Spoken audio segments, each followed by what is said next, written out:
Good morning, Startup community. We're back today with another Facebook Live Q&A, and this time it's with Pete. Pete's a business advisor from the London Small Business Centre. Hello, Pete. So Pete's very kindly agreed to come in today to the MadeSimple headquarters and share his experience and advice on helping startups get finance for their business, and in particular getting finance from the government-backed scheme Startup Loans.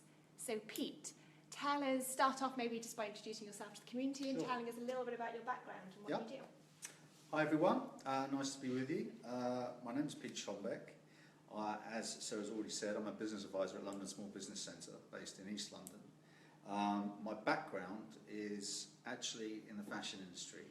I spent 27 years working in all manner of companies, but being a director for brands such as Levi Strauss in Europe, Tommy Hilfiger in Europe, and Timberland, based here but for Europe.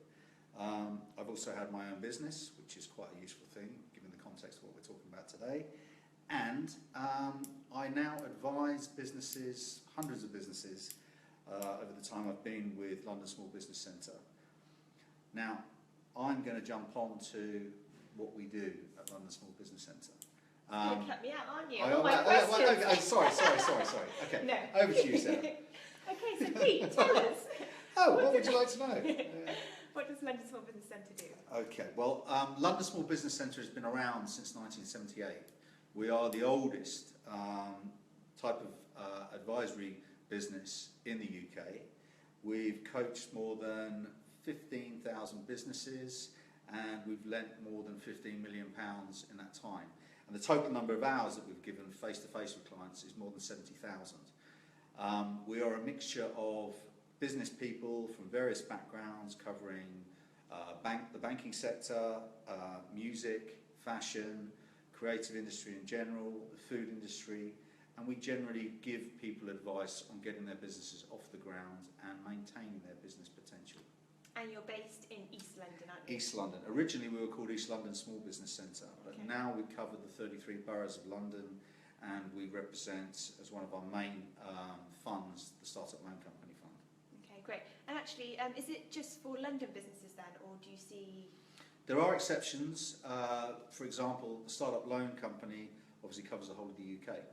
But what we do is that we will work predominantly with London-based businesses, but there may be people who live in London and work outside, or work in London and live outside. There are people I've met at certain events like Meet the Manufacturer or Make It British who may be in Northern Ireland or in Scotland, and we'll find ways to help them. Okay, great. So how can you help our community members find finance then, just in a little bit more detail? Well, in terms of our organisation, you can obviously visit us at London Small Business Centre online, and through that you can make contact with us to come and see an advisor. Now what we'd normally ask to do is that you'd send in a breakdown or a business outline of what you're looking to do, and then with that we'd actually then ascertain which advisor would be most appropriate for you. You'd come in and spend an hour with us having a chat. We're now changing that to be more accessible, following up from that chat to obviously have the opportunity to use Skype, FaceTime or whatever to talk to us, because obviously with everyone's busy lives and wanting to focus on your business is what you want to do. But from there we can then channel the right route of funding for you, because we don't just offer startup loans, but it's certainly by far the biggest area that we do offer. Okay, so what other kind of routes do you offer? Well, for example, there is Creative Industry Finance, which is run by a company called Creative United. They're sponsored by the Arts Council, and as the name implies, anything creative. So it could be from fashion, you could be an artist, you could be an architect. Those sort of areas can also access funding from numerous other funds. London Small Business Centre also offers their funding for that as well. So we can also mix funds according to the business requirements. Okay, lots of routes. Yeah. So what criteria does someone have to be eligible for a startup loan? Okay. Well, the main ones, your business can't have traded for more than 2 years. Now, it can be quite an ambiguous area in saying that, because obviously the way we like to look at it is people start up and they may test trade, as we call test trading, So where they actually test their model, maybe in a pop-up environment if you were doing retail or that type of thing. But it's when your business officially starts taking money from your customers, and at that same time you notify HMRC that you've done that. Yeah. But as long as you don't go over that 2-year period in that criteria, you can access a startup loan. Which is actually great for startups, because normally it's the other way round, isn't it? So you have to be trading for maybe 3 years before you can get finance. Exactly. Yeah. Okay, fantastic. So what about if somebody has a negative credit score? Can that affect whether they can get a startup loan? Or? It's one of those areas now that with regulation, the startup loan company, for example, is very much an organisation that's becoming operational as a bank would be, in terms of things like judging criteria for a loan. But startup loans have the flexibility to take certain matters into account. If you're working with a credit report, let's say for example Experian, and your credit rating is, their maximum score is 999, say you're at around 646, that is not something to be concerned about. Now with certain banks, because they have their own criteria, you may fall below their threshold and go, well, that's not acceptable. But in terms of startup loans, what we do, we look at every case in its own right, and then we'd also offer the opportunity to advise people on how they can improve their credit score. So there may be simple things like registering on the electoral roll. There may be things like getting rid of those defaults. If you've got a default, that is, you won't be offered a startup loan if you have default payments on credit cards or whatever. So we'd look to clear those. If you had a county court judgment, that would be a no, absolutely, unless you're released from that, just to give you an idea. But poor credit scores, a lot of people aren't aware that you have to use credit to demonstrate you're responsible with it. So people who have no credit history can be as penalised as people who have a relatively poor one. So you need to demonstrate that you're able to use credit in a responsible way. Yeah, and that's something I think a lot of people don't realise. They've never had a credit card. Yeah. Then that actually isn't necessarily Absolutely. a good thing. Yeah. If you've got money under the bed, people, it's not a good thing. Okay, so if our members now thinking, okay, this is something, startup loan is something that would be suitable for them, how would they go about applying for it? Come and see you, contact you first? Yeah, I mean, obviously I'm going to promote the London Small Business Centre, but with that, you would contact us through the website, you would arrange an appointment, you would come in, as I said, and have a chat, and it's very relaxed. We're not shirt and tie people, we're not there to intimidate or to overpower or baffle. We're there to help you get your business off the ground. And the advisors there, we're very pro-applicant rather than pro-fund. So we're looking to make sure that you qualify for that loan with all the regulation that comes from our Financial Conduct Authority, who we're regulated by. So we're responsible lenders. We have to do things in a responsible way to make sure that both the applicant and the provider is protected. And therefore, if we think that maybe your business isn't yet ready, we'll say that. But it's in your own interest. Okay, great. So what general advice would you give to someone who's thinking about applying for a startup loan? So obviously you said you work with hundreds and hundreds of businesses, so you must see so many mistakes. What is the best or most useful advice you think you could give? Well, I think one of the fundamental things, I mean, you've been along to one of my chats at the British Library, and a lot of it comes down to, one, obviously passion is important. You need to be very enthusiastic about what you want to do. But as with anything, preparation is key. And you want to know your market and your competition, and you want to research that very well. Because there is no point in going into something half-hearted and then finding out either someone else is out there, or that there's no potential for growth in what you're looking to do. So the research side of it is key, as with everything. Fail to prepare, prepare to fail, that old adage. Yeah, and that all comes down to the business plan, doesn't it? Absolutely. Because business that's plan what you've is, got to present. Yeah. Okay. And the cash flow, the dreaded cash flow, guys, because that is not as intimidating as a lot of people think. It's just logic, and the two, the business plan and the cash flow, very much dovetail into each other. One reflects the other. And when you're writing a business plan, subconsciously you won't recognise this, but you'll be talking about things in your executive summary that will actually be financially related. So, okay, well, I'm looking to open an office in the West End of London, lucky you. What does that mean? I'm going to open an office, then I need to talk to a landlord, I need to think about the rent, I need to think about my utilities, and all these things would be listed in your cash flow. Yeah. So the two are very much related. Yeah. It's just about breaking it down. Absolutely, yeah. Okay, great. So what's the most common mistake you see in startup loan applications or in maybe a business plan? Well, cash flow, first of all, everyone who wants a startup loans are offered up to the value of £25,000 per individual. And another thing to highlight is that these are loans to individuals for business. They're unsecured loans. They are not business loans. So you borrow them as an individual. But obviously, when they're offered up to £25,000, everyone says, I want £25,000. Now, okay, we address that and we break it down. But ultimately, as I said before, we're responsible lenders. So if we feel you don't need £25,000, we will address it, and through the cash flow forecasting process, we'll actually see what you need. So everything will be added up, and it's in your interest, obviously, to borrow less, because it's in your interest not to have too much interest. Yeah. And what's the most common amount then that people borrow? Is it totally varied? The average, the stated average, so nationwide for startup loans is £7,500. Okay. And so I guess the thing you have to take into account of that is the fact that it depends on the industry. If you're in tech, the amounts may be higher for what you need to resource. If you're in food, there may be less. It all depends on numerous factors. Bricks and mortar, which is less and less of a preference now for startups because it ties up a lot of capital.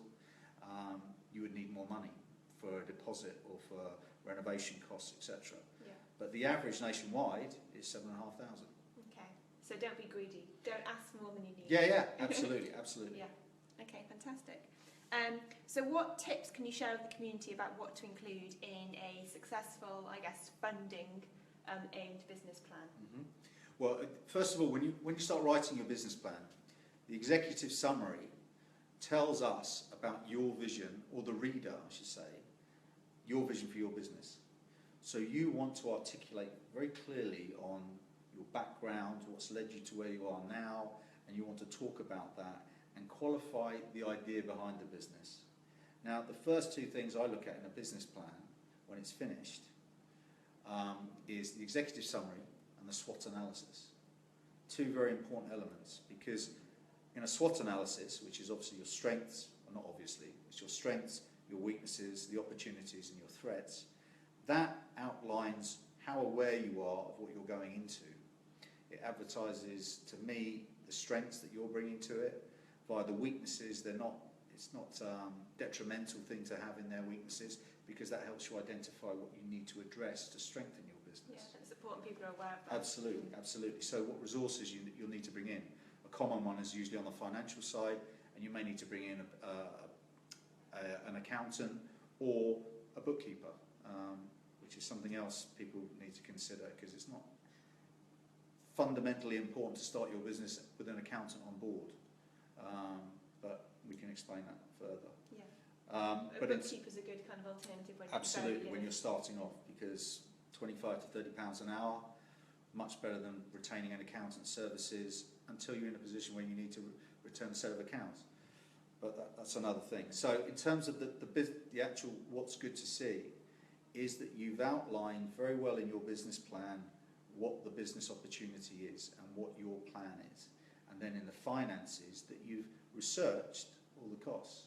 Now, this is where I'll plug the British Library, not because I think it's something that I personally work for, but the British Library is a fantastic resource at the Business and IP Centre to go and get information to use in your business planning, and to find industry-specific reports that you'd normally pay for to access them online for your research.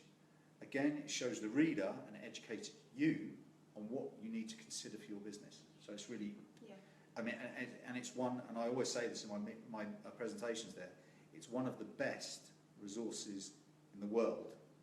And that's no exaggeration, because what you can access there and the level of knowledge there is superb. And then you can access them there for free? Yes. Compared to you have to pay online? Absolutely, absolutely. So if a Mintel report that you may want to buy for specific things, I used to buy them when I worked at Levi's, to look at fit reports and all that sort of thing, you could be looking at between £3,000 and £5,000. Now that same report you could access there. You obviously can't print off the whole report because that would be ridiculous, but you can access parts of those reports and use that research for free. Okay, fantastic. And I know you've mentioned before, it's really important to get your passion across as well within your business plan, because you really have to show that you believe in what you're doing. Yeah, absolutely. And also include pictures and visuals. Yep. I think that's another, and this is Pete Schombeck's version. So I think because I work a lot with creatives, it's very important to demonstrate it's not all about the written word, but you should augment what you write with, if it's about art, if it's about fashion, if it's about a particular sector that you want to show, it's a shop or an experience, then include the picture in there. We all get attracted by that sort of thing, but it also adds clarity to what you're looking to do. Definitely. And it's all, at the end of the day, it's just about creating the image and the person who's reading the business plan. Absolutely. Mind. They need to know exactly what you've got in mind. Yeah, yeah. And another one on that, sorry, Okay. the way to look at a business plan, the way I explain it to people, imagine you're sending the information to someone and you don't want them to pick up the phone and have to ask you questions or write you an email. What about this? What about this? What about this? You want to cover all the bases. You want to have a very clear representation of your idea, and you want to be able to pop it in a brown envelope, send it to someone, and they get it. And what's a common question we always get asked is, I know it's how long should be a business plan be, but it's always how long is a piece of string. Exactly. But exactly. How short could a business plan be then? Let's turn it around. If you can cover all the salient points of what your business is about, in theory, it could be a 5-pager. But as your experience grows as an individual and whatever, you probably all have experienced this writing a CV, it gets more and more difficult to condense and still get across the value of what you're doing. Yeah. So my view is, I've had 50-page business plans that are full of lots of background data and whatever. For a startup stage, I would say, if you want to give 15 to 20 pages maybe, but I've seen some at 10. And they've been good. And they've been good. Yeah. It all depends on what you need to talk about. If you're talking about retail and you're talking about bricks and mortar, there'll be a lot more dialogue or a lot more information in there because you've got a lot more to consider. Yeah. So I guess it's a good idea really to get other people to check that over. Yeah. So they have a full understanding of your business. Absolutely. From someone who's never heard of it. Yeah. And is that something you do? Do you actually advise people then when they come in? Yeah. We take them through the whole process. Okay. So what I do, I also, once I've met a client for that first introductory meeting, we send out an email qualifying what we've spoken about, and then I'll send my whole toolbox of information. So there'll be templates on writing a business plan, on a cash flow forecast. There'll be the necessary application paperwork for startup loans, for example. But then I'll also add in information and places to go to like the MadeSimple group, or I'll put in stuff there on social media that I've got very useful links through Michelle Carville, who's obviously working with you. So we provide a full toolkit of what people need to get going. And then from that stage on, we help people develop those. So it's not like go away and do it. What I like to do is piece by piece. So I'll ask people to go away and do the executive summary, write about the business structure, as it were, and then come back again. And then we move on to the next part after doing that. Because the other thing is, when you're doing these things, don't feel you have to do it all in one go. It's not an exam. Do it. If you get tired writing these things, it comes across as being tired. So try and break it down. It's much more easy to manage. Because it's quite daunting when you're like sitting Absolutely. down, right, I've got to write a 15-page business plan. Where do I start? Yeah. Definitely. Okay, fantastic. So Pete, you mentioned that you've had your own business in the past. Yep. I have my own retail business. Yeah. So what piece of advice, or can you think of one piece of advice that you would give maybe someone who's just started out in business? Never underestimate what you need to get going. It's a common thing. I spoke about don't over borrow, but more importantly, don't under borrow or don't under finance a business. Get your prep done before you press the go button. Once your business has started, you are swimming. If you have to stop, you'll sink. So take advantage of the time before your business starts to prep well and cover all the basics. Seek loads of advice from people. You can never get enough, but also choose your mentors wisely. So people who will give you objective opinions, will advise you with clarity, have a good network, all that sort of thing, and get it all done before you get going. Because no matter what you think, when you start, there are a lot of things to consider. And when you're particularly a sole trader and you're starting up, you've got a lot of hats to wear. Yeah. So you want to have almost your business plan ready to follow, because that is your map. And you can tick it off and you can update it as you go, but that's what you follow. Okay, great, fantastic. Well, Good. that's covered everything. That's really, really useful advice for our community there on getting and applying for startup loans, and also just on general business information. Great. So thank you very much for listening, guys. Remember, if you do have any questions, please do comment below and we'll get those answered in the future by Pete. So, a quick one just popped up actually. Is it worth doing a small project, example funded by startup loan, with solid cash flow but not exceptional growth opportunity, as opposed to waiting for better opportunities? Do you understand that, Pete? So is it worth doing a small project funded by startup loan with solid cash flow but not exceptional growth opportunity, as opposed to waiting for better opportunities?